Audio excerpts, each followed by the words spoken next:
An fáinne. Lá a bháin, bhí naomh bríd agus cúpla bean rialta eile ag siúl I gconaachta.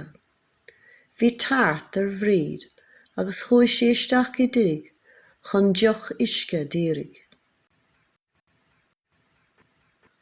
Bhíodh fáinne ór a chaitheamh aici féin am an éal.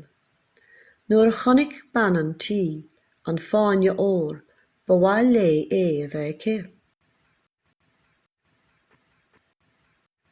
In ionad é írig ar bhríd sé rud a dhéansaí ná nimh de chur sa deoch uisce. Nuair a bheadh bríd marbh, gheodh an bhean an fáinne. Bhí is ag an naomh gur chuir an bhean nimh san uisce.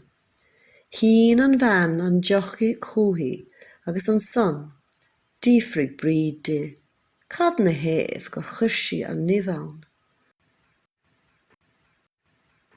D'inis an bhean di go mo chánta cad a bhí beartaithe aici a dhéanamh. D'imigh bríd as an dig. Níor chas sí an fáinne riamh ina dhiaidh sin I dtreo nach cuireadh sí éad ar dhaoine.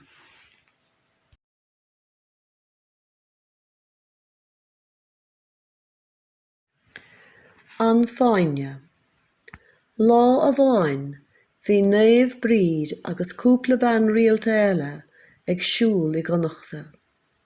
Bhí teart ar bhríd agus chuaigh sí isteach I dig chun deoch uisce dírig. Bhíodh fáinne ór a chaitheamh aici féin am an éal. Nuair a chonig beanán tí an fáinne ór ba mhaith lé a bheith aici. In ionad é írig ar bhríd sé rud a dhéansaí ná nimh de chur sa deoch uisce. Nuair a bheadh bríd marbh, gheodh an bhean an fáinne. Bhí is ag an naomh gur chuir an bhean nimh san uisce. Shín an bhean an deochaí cúthaí agus an son, dífrigh bríd di, cad na héamh gur chuir sí an nimh ann.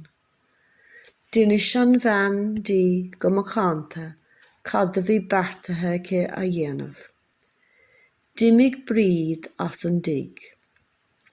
Níor chas sí an fáinne riamh ina dhiaidh sin I dtreo nach cuireadh sí éad ar dhaoine.